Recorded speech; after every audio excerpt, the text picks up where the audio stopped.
Sunt Paul Olteanu și asculți Mind Architect, un podcast susținut de OTP Bank.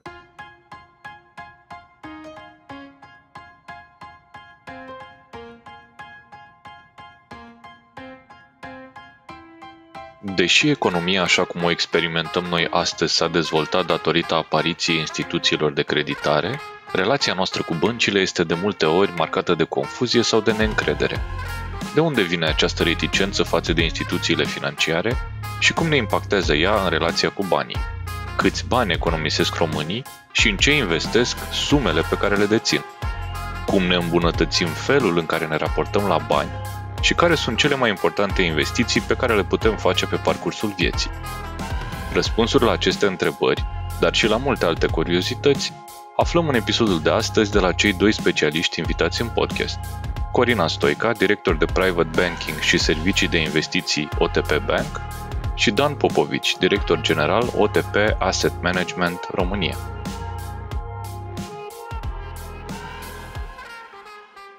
Salutare tuturor! Episodul ăsta din Mind Architect e unul cu totul special, pentru că avem ocazia să purtăm o conversație nu prea purtată în România și cu atât mai puțin cu publicul larg. Dragilor, episodul curent este despre relația noastră cu banii și cu instituțiile financiare.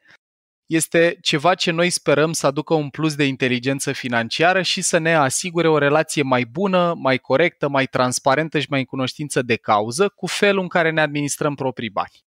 Și pentru că nimeni din echipa Mind Architect nu este neapărat expert în subiectul ăsta, noi o să rămânem la zona care ne-a consacrat, ca să zic așa, și anume zona de neuroștiință și psihologie, și avem alături de noi doi invitați pe care abia aștept să vi prezint. Și o să încep așa. Corina Stoica este bază thinker în fază persister, cu o mare pasiune pentru investiții. Corina este directorul de Private Banking și Servicii de Investiții al OTP Bank, peste 20 de ani de experiență în domeniul financiar bancar. Zone de interes ar fi așa: ariile de trezorerie, piețe de capital, asset management și private banking.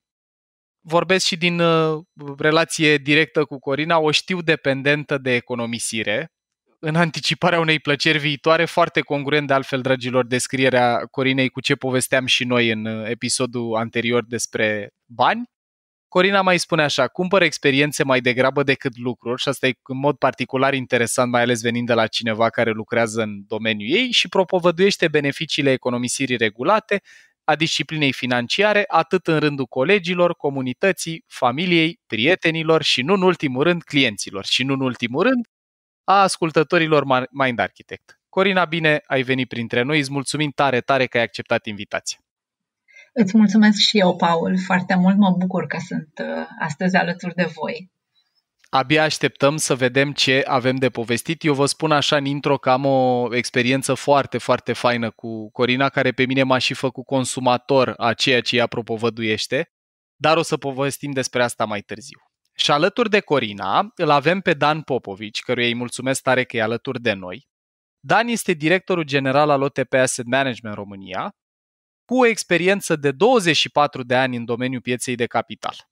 Dan a fost implicat pe parcursul acestor ani în foarte multe proiecte privind finanțarea prin intermediul pieței de capital, brokeraj începând cu anul 2008 și acum activ în zona fondurilor de investiții. Dan, mulțumesc tare, tare mult că ai ales să fii alături de noi să adresăm subiectul ăsta încărcat cu multe emoții. Și eu mulțumesc pentru invitație. Bun. Uite, Paul, poate până la final îi spunem și lui Dan ce bază e. Asta e o misiune secretă a noastră, nu știu dacă o să o facem public, dar avem ca misiune, cum pe Corina am prezentat-o și din perspectiva PCM-ului, să intuim și la Dan sau să-și dea el seama până la final. Bun. Dragilor, ăsta este un subiect foarte amplu care are multe fațete și prima dată am vrea să adresăm o fațetă care se leagă de subiectul adresat de noi în alte episoade de podcast și anume încredere. Și prima întrebare pe care aș vrea să o adresez invitațiilor noștri este cum percep ei relația românilor cu instrumentele și cu instituțiile financiare, ca să avem așa un tablou introductiv a care e relația românilor cu banii și cu instituțiile financiare. Și aș da microfonul pentru început Corinei. Mulțumesc, Paul. Din perspectiva mea, aș corela această relație a românilor cu banii, de fapt cu banii și cu instituțiile financiare, cumva elefantul din cameră. Așa, dacă exact. putem să-i spunem așa. Mai ales aici putem, primim elefanți. Da. Cu nivelul de educație financiară, până la urmă, contează foarte mult nivelul de educație financiară pe care fiecare dintre noi îl avem. Evident, ăsta nu este neapărat legat de nivelul de educație, eu știu, în general, profesională sau în general. Un studiu relativ recent inițiat de Standard & Poor's, un Global Research, a relevat că România are statistica la nivelul general, a relevat că România are 22% din adulții săi alfabetizați financiar. Acum, alfabetizarea financiară sau financial literacy, cum este numit în limbajul de specialitate, dacă ar fi să o definim, ar însemna abilitatea de a înțelege concepte financiare esențiale care să te ajute să iei decizii informat. Decizii despre economisire, despre investiții, despre a lua bani cu împrumut. Deci basic, să zic cunoștințe basic despre finanțe. România, din păcate, se clasează pe ultimul loc din Europa, cu cei 22% ai săi, unde media europeană este undeva pe la 52%. Asta e foarte interesant, chiar eram curios, deci cum e media europeană. Deci suntem la sub jumătate din media europeană. Ok. Da. Iar primele locuri, dacă ar fi probabil că intuiți și voi care sunt cei mai alfabetizați financiar. Așa, chiar sunt curios. Nu, adică mă gândesc țări care au experiență și unde treaba asta se întâmplă de mult și de vreme, dar n-aș putea să le numesc, chiar sunt curios. Țările scandinave. Perfect. Unde? Țările scandinave, acolo e tradiție, oamenii sunt mult mai disciplinați și, recurenți în a se gândi la viitor. Bun. Deci, ce e de luat, aș vrea eu să scot în evidență o idee pornind de la ce spui, Corina, e că noi în podcast am povestit frecvent că pentru creierul nostru orice este nefamiliar este perceput drept amenințător. Noi avem aparatura cerebrală pe care noi aici o numim elefant, primele noastre două structuri, trunchi cerebral plus sistem limbic, care orice lucru e nou sau necunoscut sau nefamiliar, automat e marcat drept amenințător și atunci cercetarea pe care tu ne-ai adus-o în discuție și faptul că pregătirea profesională și educația în general nu corelează neapărat cu educație financiară, poate să ne arate de unde vine parte din reticența și rezerva noastră și anume noi pur și simplu nu prea avem contact sau familiaritate cu subiectul ăsta. Și eram curios cum se vede și de la Dan aspectul ăsta. Ideea din punctul meu de vedere este până la urmă foarte simplă. Oamenii, din păcate, nu înțeleg că societatea în care trăim în momentul de față, societatea occidentală până la urmă, indiferent că vorbim de Europa de Vest sau de Statele Unite, nu ar fi existat așa cum este ea acum dacă nu ai fi avut un sistem financiar bancar dezvoltat. Citeam un studiu mai de mult în care se studia evoluția produsului intern brut din antichitate până în prezent. Și creșterea acestui produs intern brut a avut o perioadă de aproape 2000 de ani, creșterea a fost extrem, extrem de mică. Și explicația era că în acea perioadă nu exista un sistem financiar și că creșterea a devenit explozivă în momentul în care au început să apară băncile și, de fapt, în momentul în care a început să funcționeze creditarea. Creditarea este, până la urmă, un vehicul extrem, extrem de important pentru fiecare dintre oameni. Gândiți-vă că, de fapt, prin creditare nu se face altceva decât să aduci din viitor, în prezent, un anumit nivel de bunăstare. Cel mai simplu exemplu este o familie care, să spunem că în momentul de față locuiește într-o garsonieră și sunt soț, soție și doi copii. E evident că garsoniera respectivă e prea mică pentru ei și atunci au două variante. Au varianta de a strânge bani mai mulți, astfel încât la un moment dat să-și cumpără un apartament cu 2 sau 3 camere sau de a se împrumuta și a putea trăi de mâine în acel apartament cu 3 camere, lucru care în mod cert le crește nivelul de bunăstare. Deci, Bun. oamenii ar trebui să înțeleagă, sau poate că noi ar trebui să comunicăm mai bine aceste lucruri. Uite, asta îmi place foarte mult, Dan, din ce aduci în discuție. Eu aș recomanda ca resursă pentru cei care își doresc să înțeleagă mai bine rolul creditului în economie. Eu am văzut un clip de o jumătate de oră realizat de Ray Dalio, care conduce fondul ăsta de investiții Bridgewater Associates, și vă dau cuvântul de onoare, eu din clipul ăsta de 30 de minute care se numește How the Economy Works, am înțeles mai multe decât din toată facultatea mea de profil economic. Și aș construi pe ce ne-a spus Dan, și anume că e foarte importantă creditarea pentru a putea să accesezi în prezent resurse pe care încă nu le ai și să vedem că creditul nu înseamnă neapărat probleme, cum pentru mulți dintre noi poate să fie asocierea asta prezentă. Merită înțeles cu călărețul, rațional, dragilor, nu emoțional, care e rolul lui. Dar acum aș vrea să adresăm elefantul ăsta din încăpere. Deci creditul e bun și datele ne arată asta și explicația e că reușești să te bucuri de beneficii viitoare în prezent, doar că aici vine și o potențială problemă. Și anume, dacă eu nu știu cum să mă poziționez în relație cu împrumutul și, de exemplu, îmi fac credit ca să-mi cumpăr nu o casă de care am nevoie ca să-mi cresc productivitatea sau nivelul de trai, ci îmi cumpăr încă o mașină. Îmi fac credit și mai iau o mașină, am niște economii și mai iau o mașină. Sau îmi iau un televizor, sau îmi fac haine scumpe, sau nu știu, îmi cumpăr un ceas. Dragilor, aici nici n-are sens să discutăm că asta e o investiție neinspirată dacă folosim cuvântul investiție, dar aș vrea să vă întreb cum credeți că oamenii au ajuns în spațiul ăsta de teamă, de reticență și de asociere emoțională negativă cu ceva ce, de altfel, a ajutat la dezvoltarea economică și la dezvoltarea societății, și anume creditarea și, prin ricoșeu cu manta, instituțiile financiare. De ce apare tensiune emoțională acolo unde datele arată că e un parteneriat care a dus la multă prosperitate în timp? Eu aș prelua ideea ta, Paul, și aș duce-o cumva spre faptul că oamenii, părerea mea evident, oamenii se tem de ceea ce nu cunosc. Bun. Și, din păcate, istoria noastră recentă, să zic, de interacțiune cu băncile, după anii 90, a demonstrat că cumva nu era un picior, oamenii nu se simțeau ca pe un picior de egalitate în relația cu instituția de credit. Acum, Corina, dacă îmi dai voie doar așa ca idee, deci istoria noastră recentă e toată istoria, în esență.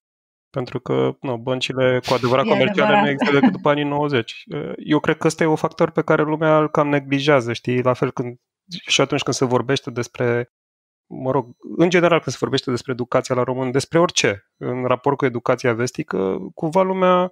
Eu am crescut în comunism, știi, ca să dau un pic de background. Până la 12 ani de zile am luat niște porții mari de comunism și încă mi le mai aduc aminte, deși eram relativ mic. Oamenii poate care acum se maturizează, care acum ajung la maturitate, nu au cum să-și închipuie în ce hal am ieșit noi din comunism, știi? Deci cumva e normal, știi? Stăm la 30 de ani distanță, încă mai avem mult de învățat. E mult până la maturitate, trebuie să treacă generații peste generații. Deci e foarte importantă educația, știi, cumva, și cred că este esențial să ne uităm un pic din perspectiva asta. Scuze, te-am întrerupt, dar voiam doar să subliniez așa. Nu, îți mulțumesc pentru întrerupere, pentru că mi-am adus aminte, apropo de ce spui tu, și eu am trăit în comunism până pe la 13-14 ani, iar mi-aduc aminte că atunci când mergeam la școală, mă opream la un check bank. Checkbank, era doar checkbank, și cumpăram librete de economii.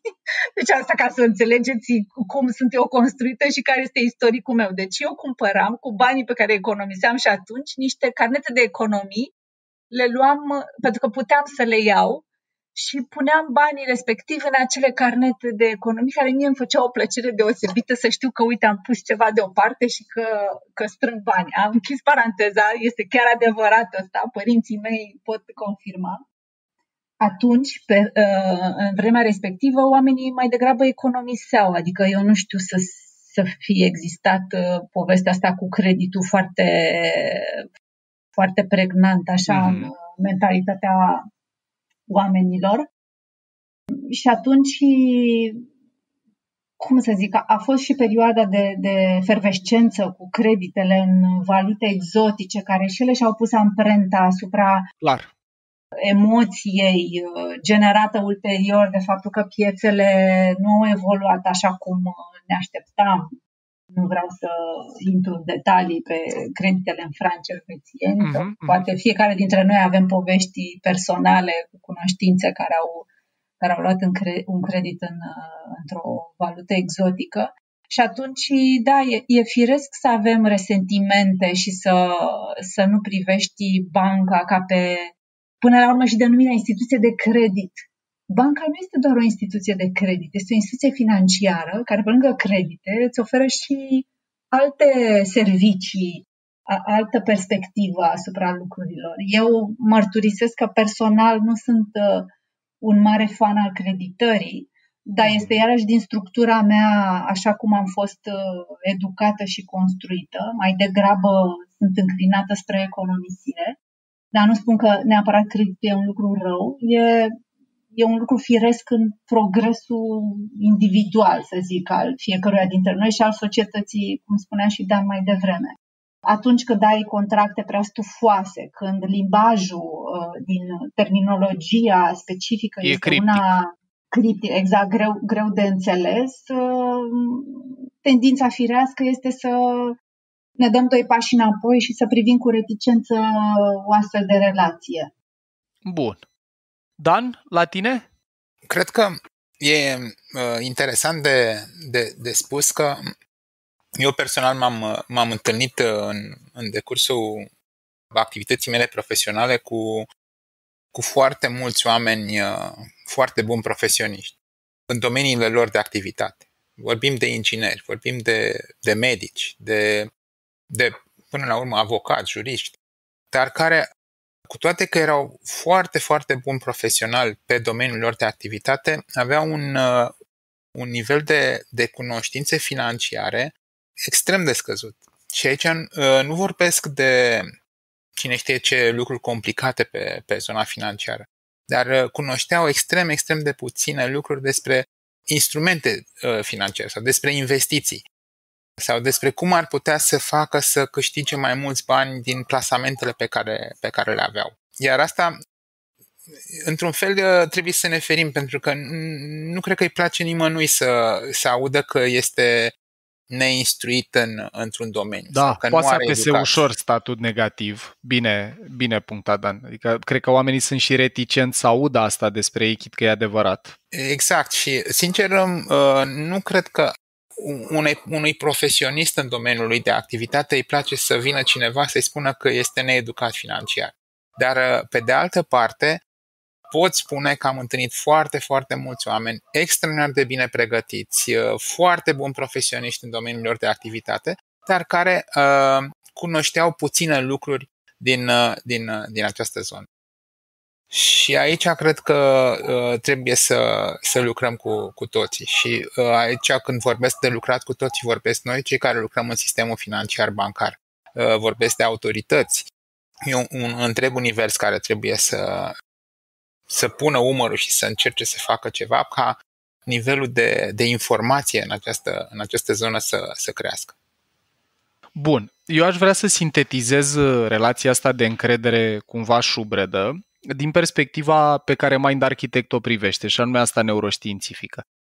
Dragilor, e firesc într-un fel, pe de-o parte, cum a punctat și Tudor, dacă istoria noastră cu instituții financiare are mai degrabă 30 de ani, iar în ăștia 30 de ani noi am avut reflexe sau obiceiuri care se refereau foarte mult la economisire din perioada dinainte de 89, cum punctează Corina, dar în egală măsură, după Revoluție a fost și un val foarte mare de entuziasm. E documentarul 30 de ani de democrație făcut de cei de la Recorder, în care Vanghelie, de pildă, spune că el vindea 1 kilogram de aur la 3 zile Iar Vântu, care a făcut Bișniță după 90, spunea că la finalul anilor 90 el avea un apartament în Roman cu 4 camere și living-ul n-a reușit să și-l mobileze înainte de Revoluție și a zis că la finalul anului 1990 el din Bișniță reușise să strângă 100 de milioane de dolari cash. Acum, dincolo de poveștile astea îngrozitoare a ce recul sau, cum să spun eu, descărcare, decompresie emoțională a existat în România după 90, putem vedea aici o explicație în faptul că mulți oameni poate au mers către creditare sau către a se împrumuta într-un fel sau altul, fără să înțeleagă instrumentele, fără educația de care atât Corina cât și Dan vorbeau, au avut experiențe nasoale, ceea ce e firesc în momentul în care te bagi în ceva fără să știi, pe un fond emoțional, elefant, pe o încărcătură emoțională de maximă apetență la consum, deci multă dopamină. Povestea un jurnalist de la Adevăr, nu mai aduc aminte cum se numește în documentar, că în Bacău era un magazin care se numea Royal Boutique, tot al lui Vântu, și spunea că în momentul în care aducea marfă nu conta ce vindea, să cumpăra orice. Deci trebuie înțeleasă relația asta cumva și în contextul istoricului nostru și a filtrelor cu care generația care a prins ani înainte de Revoluție a intrat după, a nevoilor emoționale, cât și a lipsei de educație. Deci noi, în esență, sintetizând, am avut un elefant foarte pus pe consum cu un călăreț foarte puțin educat. Și atunci, când au apărut oportunități de făcut mulți bani repede sau de obținut bani pe care încă nu-i ai, unii oameni le-au accesat și ei reprezintă o bună parte din poveștile de groază despre mi-am pierdut casa că mi-am făcut credit. Dar în a doua parte a discuției noastre o să vrem să vorbim un pic despre ce ar trebui să știe o persoană despre instituții financiare și instrumente financiare ca să poată să își asigure nevoile, motivațiile de bază de care noi vorbeam, siguranță, statut și autosuficiență, din episodul despre motivație pe care vi-l recomandăm, cât mai bine, cât mai în cunoștință de cauză. Avem acum niște elefanți mai relaxați cu consumul, poate, și niște călăreți care, iată, prin podcasturi, prin programe guvernamentale, prin tot felul de inițiative, poate avea acces la informație mai de calitate. Și aș vrea să merg cu următoarea întrebare. Care e tabloul curent? Ce fac românii cu banii lor? Cum îi economisesc și cum îi investesc zilele astea, la 30 de ani de când am scăpat? Aș aduce în discuție termenul de avuția netă a românilor. Sunt niște statistici pe care Banca Națională a României le tot publică cu regularitate despre raportul de stabilitate, se numește. Și acolo undeva se face vorbire despre avuția netă a românilor. Și așa, ca să vă dau o statistică, mie îmi plac foarte mult cifrele. Baza. Așa, frumos. Și nouă, și mie. Și mai știu câțiva oameni aici. Da.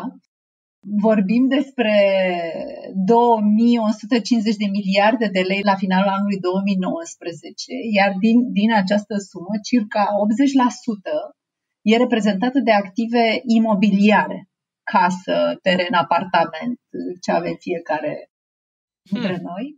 Okay. Iar activele financiare sunt doar 20% din aceasta. Foarte deci, practic, interesant. Românii, care este averea lor? Averea lor stă într-o proprietate, într-o casă, într-un apartament. Corina, trebuie să punctez asta. Deci din ce ne spui, reiese, iar, dragilor, subiectul ăsta al familiarității. Dacă eu am crescut într-un mediu în care era firesc ca părinții mei să-și dețină casa și am mai și crescut cu lozinca asta, cu în viață trebuie să plantezi un copac, să faci un copil, să-ți construiești o casă, eu vin foarte puternic setat mental și emoțional când am niște bani, în ce îi transform? Păi într-o casă. Eu cred că sunt unul din foarte puținii mei prieteni, așa apropiați, care nu sunt proprietar. Am un teren, am cumpărat un teren lângă casa lor mei la un moment dat, dar n-am construit nimic. Și e foarte interesant, deci, că noi, din tot ce am putea face cu banii noștri, 80% din, cum l-am putea numi, venitul discreționar sau din banii pe care îi avem disponibil pentru investiții, trimitem către imobiliare.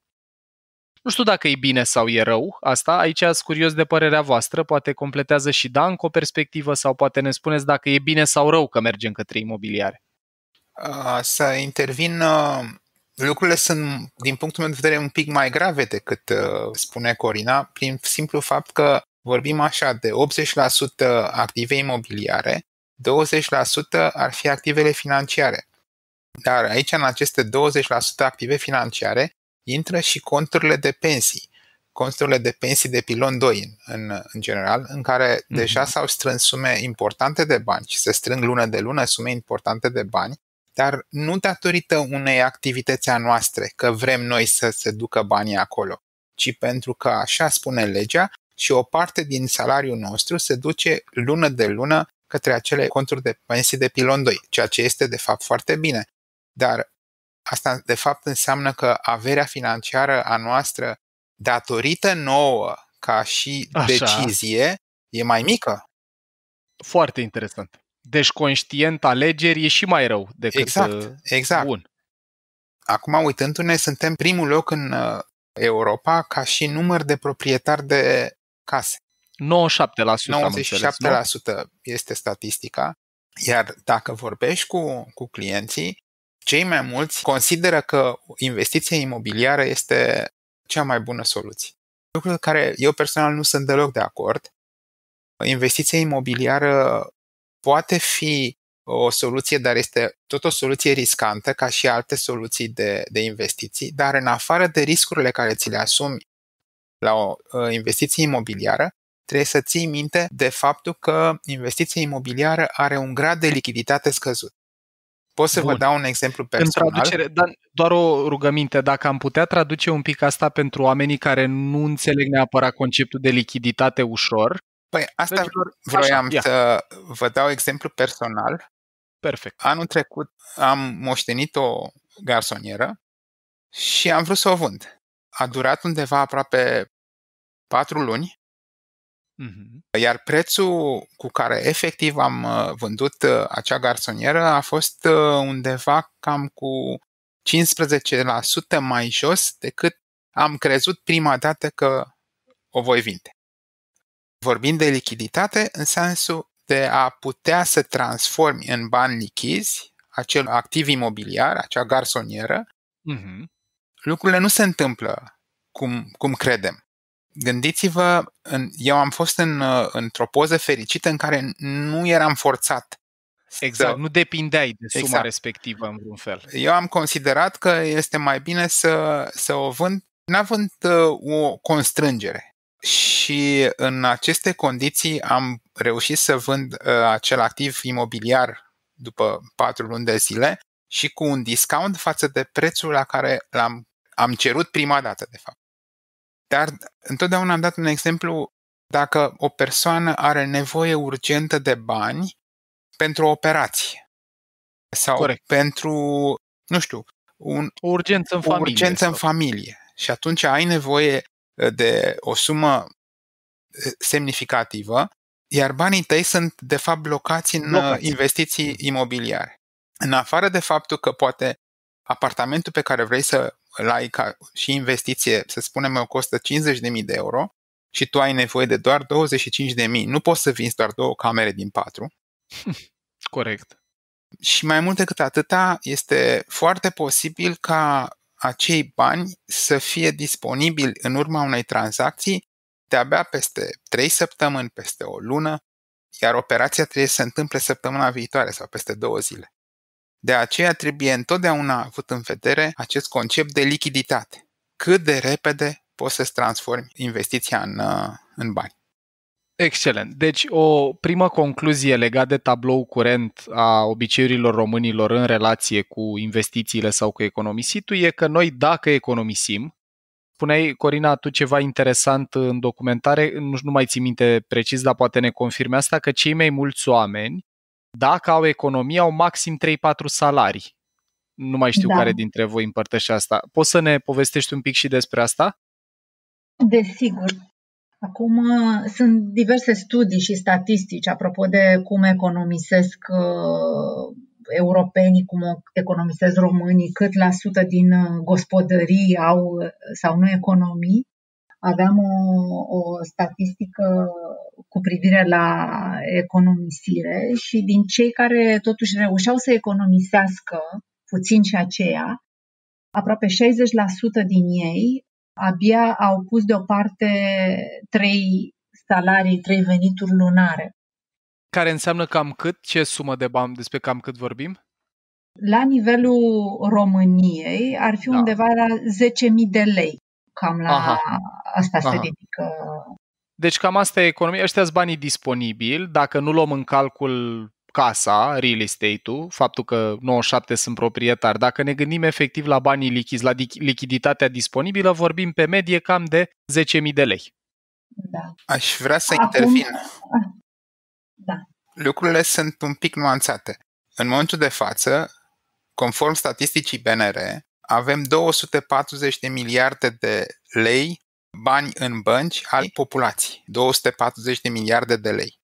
Suma asta a crescut cu 14% față de august 2019. Deci în ultimul an, august pe august, astea sunt datele la august, sunt ultimele date disponibile la BNR în momentul de față, a crescut această sumă cu 14%. Deci, într-un fel, putem spune că a crescut economisirea în România. Problema este că această economisire și, de fapt, acești bani nu sunt distribuiți uniform. Sunt un număr mic de persoane care au mult și un număr foarte mare de persoane care au puțin.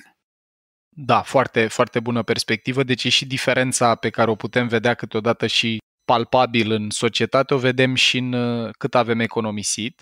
Mie mi se pare interesant din ce spuneți așa, că unul la mână noi nu prea suntem deschiși la multe alte instrumente sau perspective financiare decât a ne trimite economiile către imobiliare și ăsta e un prim lucru de avut în vedere, că întrebarea la care mergem imediat e ok, dacă eu de exemplu sunt un tânăr, cum sunt cei care ascultă Mind Architect, o mare parte din publicul nostru se încadrează undeva între 18 și până spre 40 de ani.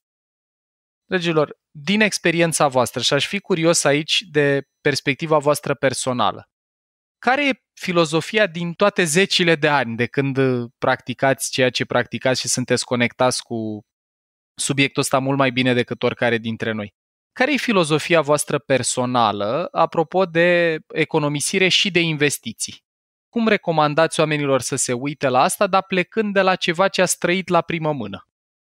Eu le-aș spune să se plătească pe ei înșiși primii. Așa. Să considere propria persoană ca pe o datorie, așa cum își plătesc factura la electricitate sau factura la telefon sau la gaze sau orice utilitate.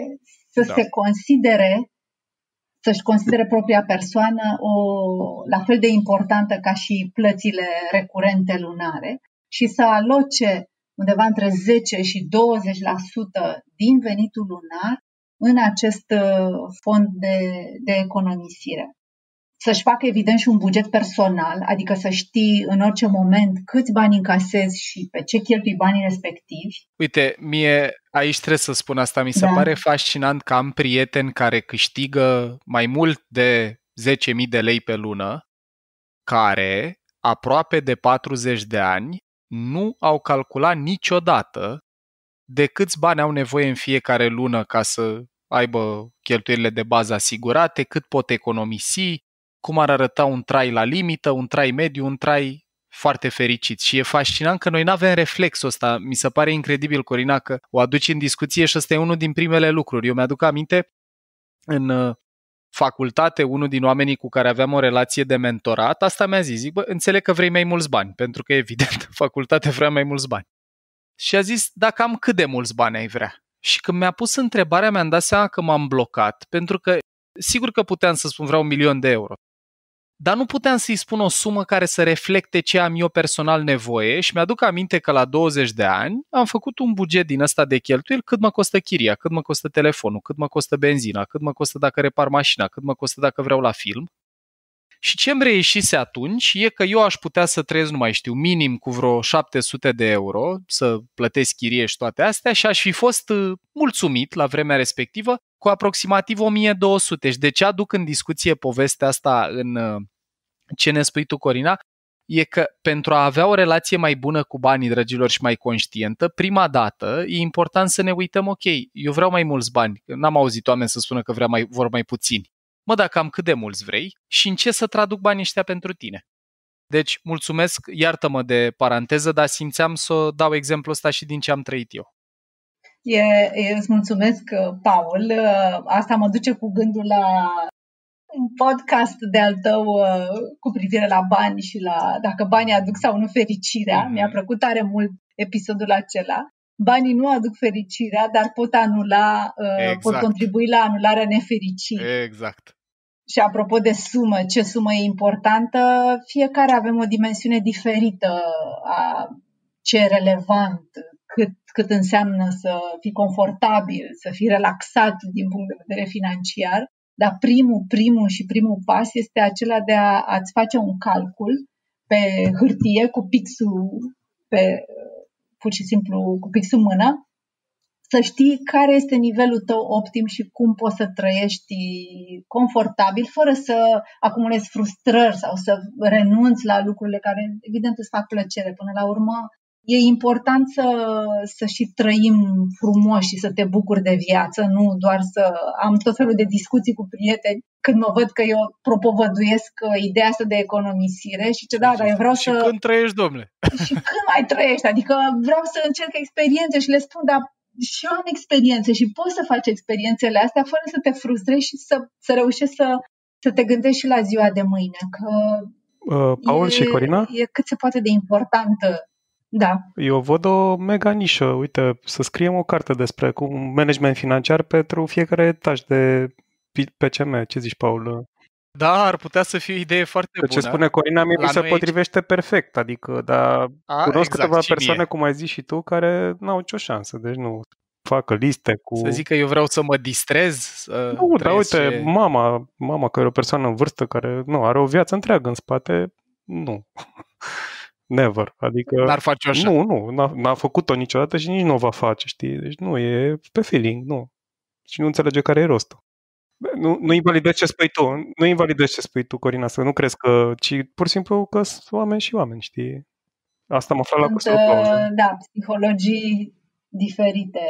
Am tot felul de răspunsuri date de amici de-ai mei cărora le spun economisește, gândește la ziua de mâine, dar zice, da, eu nu o să trăiesc să apuc pensia. Am discuții legate de ești mulțumit cu sistemul de pensii de stat, crezi că o să reușești să trăiești din pensia pe care ți-o asigură stat, dar nu o să ajung la pensie, o stai liniște că o să mor de vreme. Și le zic, dar dacă ai să trăiești, să trăiești. Uite, iar aș vrea înainte să pasez microfonul către Dan, să fac o mențiune aici, dragilor, că genul ăsta de capacitate de a anticipa viitorul, de a te gândi, ok, am banii ăștia acum, dar oare o să-i mai am peste 10 ani sau o să-i am peste 15 și dacă totuși, cum spunea Dan, se întâmplă o urgență care ține de o operație medicală sau poate de o problemă în familie, aș vrea să-i întreb pe colegii mei aici, să facem un pop quiz, o întrebare fulger. Care e partea din creier, dragilor, care poate anticipa viitorul și ia decizii ținând cont și de viitor, nu doar de prezentul imediat?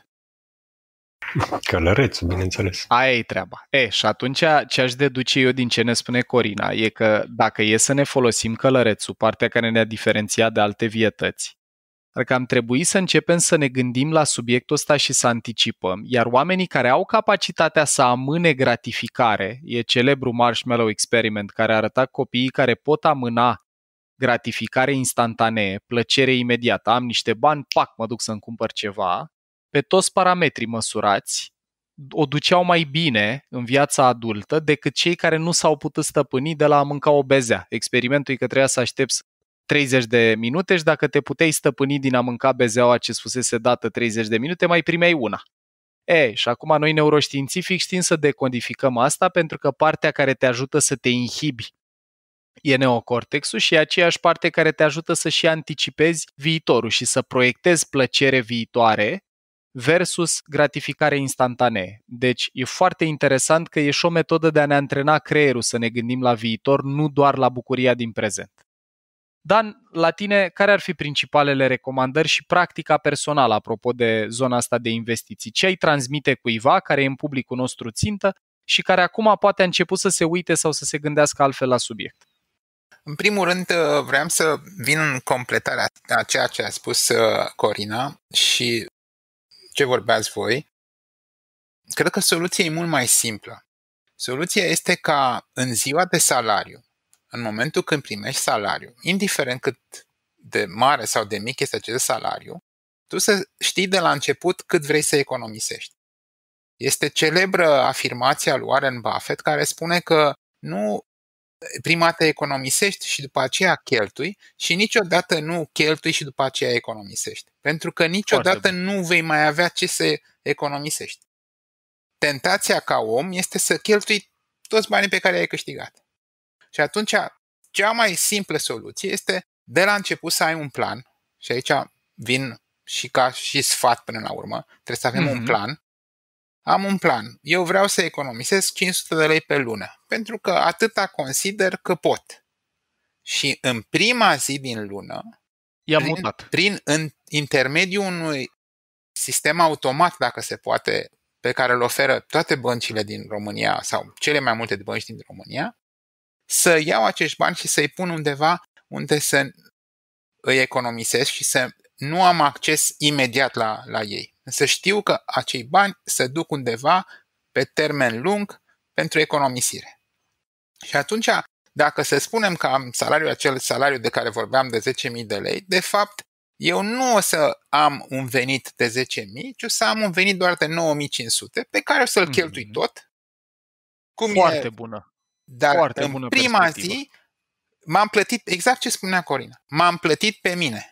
Așa cum în prima zi când iau salariu plătesc întreținerea, plătesc lumina, plătesc telefonul, mă plătesc și pe mine.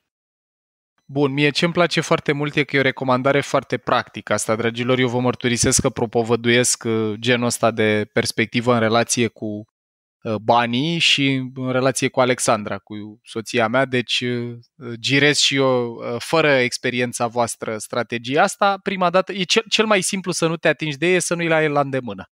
E practic, una e dacă eu trebuie să depun efort neocortical, să călărețul meu să inhibe permanent un elefant dornic să-și mai facă o plăcere, și alta e dacă pur și simplu îi mut într-un cont în care n-am acces la ei, n-am card, trebuie să depun mult efort ca să am acces la ei și îi cheltuiesc pe cei pe care mi-am propus într-un moment de luciditate, de analiză la rece cu călărețul pentru consum. Dragilor, a trecut timpul foarte, foarte repede, dar aș vrea înainte de a încheia conversația noastră și eu m-aș bucura, poate reușim să mai facem o continuare la ea, că mai sunt încă multe de vorbit. Aș vrea să vă întreb așa.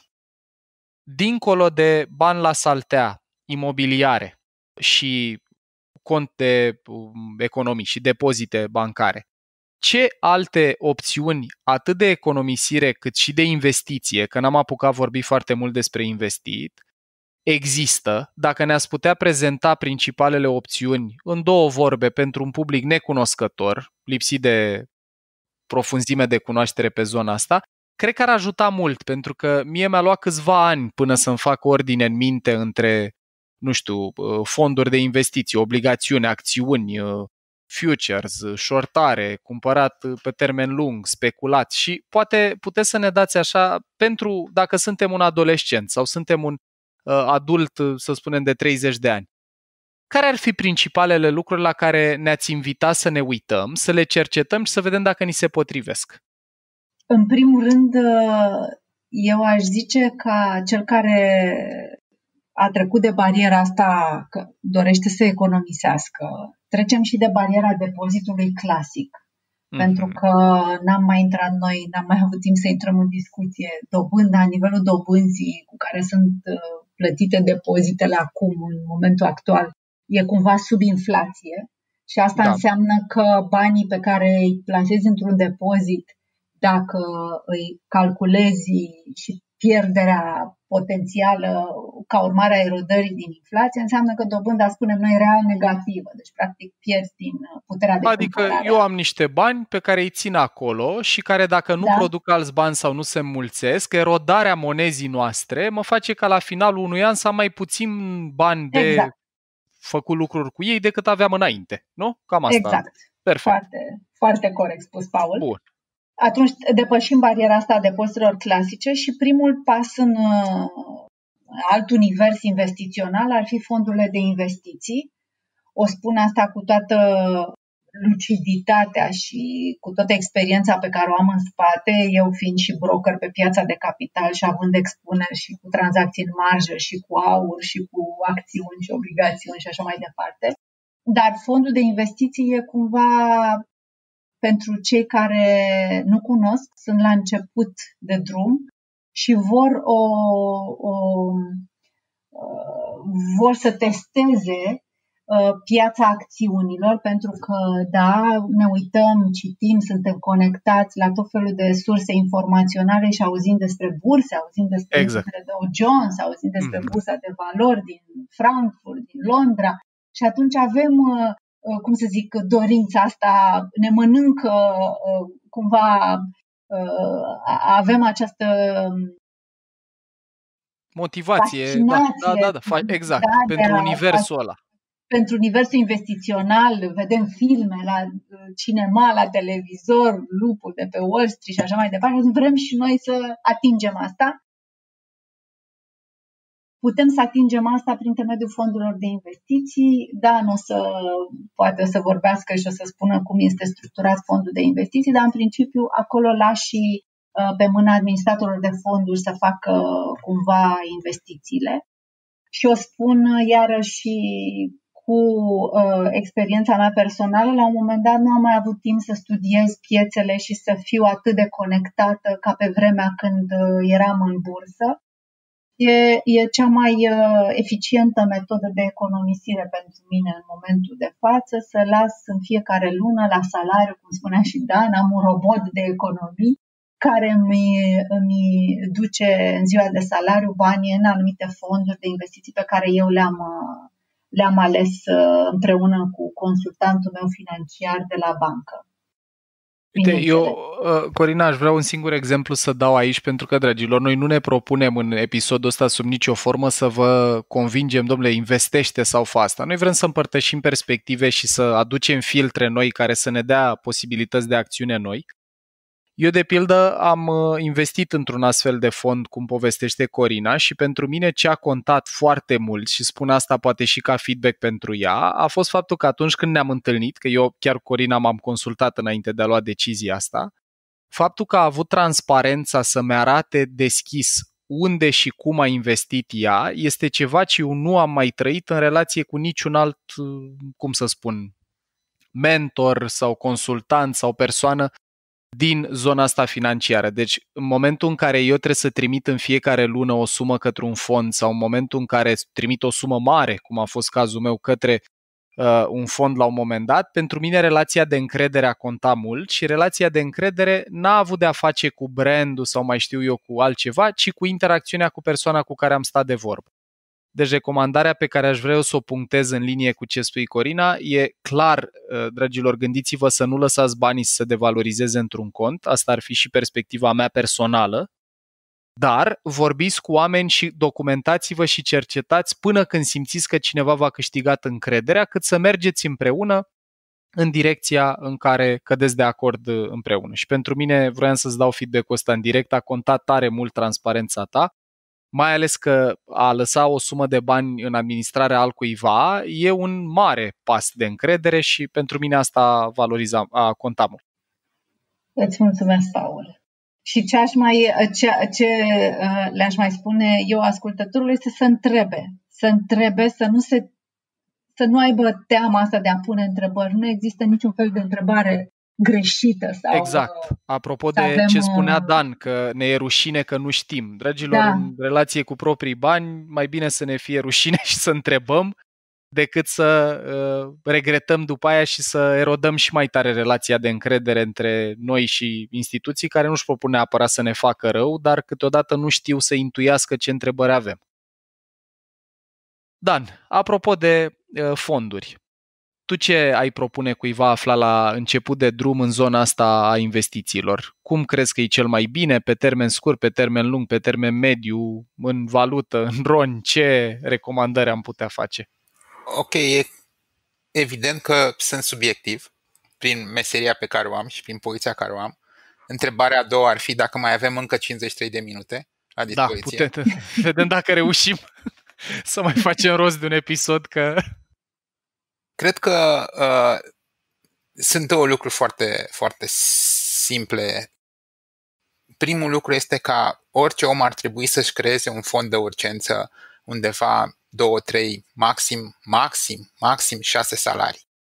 Acest fond de urgență poate să fie plasat atât într-un cont de economii, cât și într-un fond de investiții cu risc foarte scăzut. Și este strict pentru urgențe. S-a stricat frigiderul, trebuie să-l înlocuiești. S-a stricat mașina de spălat. Asta vroiam să întreb. De ce maxim 6? Eu, și când am citit asta în documentarea noastră, eram curios să te întreb de ce maxim 6, că eu, de exemplu, după personalitate, am o inclinație să fiu un pic mai temător, mai riguros și să-mi pun banii pentru un an sau cum... Teoria este că fondul ăsta de urgență te ajută pe de-o parte pentru mici sau mai medii, cheltuieli medii în casă, dar în primul rând el te ajută în cazul în care îți pierzi jobul. Și teoria spune că în principiu undeva între 3 și 6 luni de zile ar trebui să poți să trăiești dacă îți pierzi jobul și să trăiești din economiile tale. Deci asta e rațiunea. E în cazul în care rămâi fără sursă de venit, 6 luni ar trebui să fie pentru că în perioada asta ar trebui să fii în stare să-ți găsești un alt job. Pe de altă parte, trebuie să ai clar în minte un plan pe termen lung. Un plan în primul rând pentru anumite nevoi.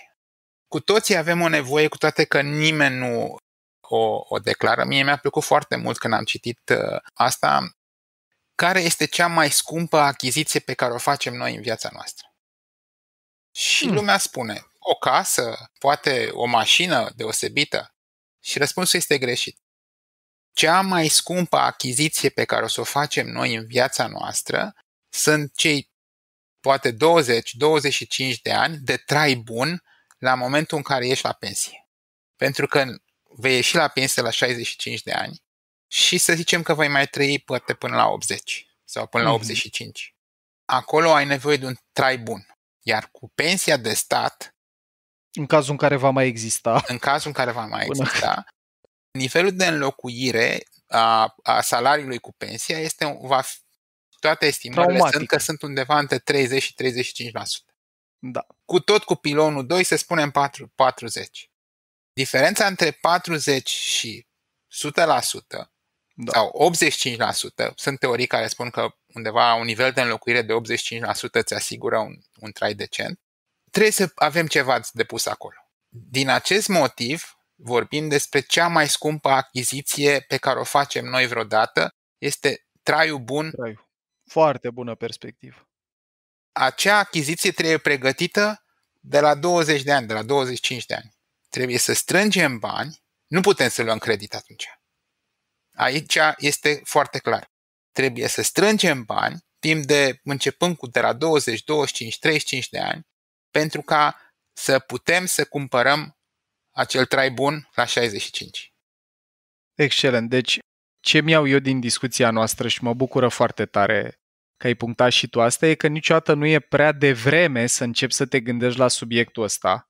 Cu cât ne gândim mai devreme și începem, cu atât procesul de economisire e mai puțin laborios, pentru că practic ai o perioadă mai lungă de timp în care poți să-ți cumpere acei 20 de ani de liniște. Înainte de a ne uita la investiții, primul pas e economisire. Și o primă recomandare pe care am auzit-o în episodul ăsta a fost să ne uităm către fonduri de investiții cu mențiunea asta de a ne da foarte bine seama care ne sunt nevoile, care ne sunt așteptările, care ne e profilul de risc și după aia să considerăm să mergem în direcția asta dacă ne dorim ca banii să lucreze pentru noi, să nu-i ținem pur și simplu într-un cont unde în funcție de inflație poate să își păstreze valoarea, poate să crească puțin sau poate să scadă. Dragilor, a trecut o oră aproape, eu nu mi-am dat seama când s-a dus, eu sunt și foarte, foarte preocupat și pasionat de asta. Vă mulțumesc din suflet că v-ați rupt ora asta la momentul la care noi tragem, dragilor, este 9:30 și Corina și Dan sunt alături de noi încă, vă mulțumesc tare, tare mult. Așteptăm feedback-ul vostru dacă genul ăsta de conversație vi s-a părut relevantă și a deschis perspective și pentru voi, fie în ceea ce privește relația noastră cu instituțiile financiare emoțional vorbind, fie dacă v-a dat perspective sau idei noi legate de cum ați putea să vă cumpărați acei 20 de ani sau să-i securizați. Și, dragilor, dacă feedback-ul vostru e că merită genul ăsta de discuție, eu promit să fac tot ce ține de noi să-i avem din nou pe Corina și pe Dan, să continuăm conversația asta în care mai erau multe lucruri de adresat. Așa că, dragilor, vă mulțumesc tare mult că ați luminat atât călărețul nostru cât și pe al ascultătorilor și sper să ne reauzim cu bine. Corina? Și noi îți mulțumim și eu îți mulțumesc, Paul, pentru această oportunitate de a vorbi. Chiar mi se pare insuficient timp, adică simt că abia acum m-am încălzit și aș putea să mai vorbesc încă 2-3 ore pe subiectul ăsta. Perfect, îți mulțumesc tare și se simte energia asta. Da. Mulțumim mult! Cu mult drag. Dragilor, numai bine, ce să spun, călăreț puternic, elefant înțelept, ca de obicei, și așteptăm cu mare curiozitate și interes feedback-ul vostru despre cât de util v-a fost discuția asta și dacă v-ar interesa să o aprofundăm. Numai bine! Și, dragilor, dacă v-a plăcut episodul, ne bucurăm tare mult de un subscribe pe butonul din josul paginii și, dacă mai aveți timp și energie, ne bucurăm încă și mai mult de un share pe rețelele sociale unde activați, ca informația asta să ajungă la cât mai mulți oameni. Vă mulțumim din suflet! Ai ascultat un episod din Mind Architect, un podcast al lui Paul Olteanu și al invitaților lui, Anca, Tudor și Dorin. Mind Architect poate fi ascultat pe Spotify, iTunes sau oriunde asculți podcasturi. La Mind Architect contribuie cu vocea lui și Vlad Bogos. Abonează-te la podcast pentru episoadele viitoare și, dacă vrei să ne susții în ceea ce facem, dă-ne un share în rețeaua ta.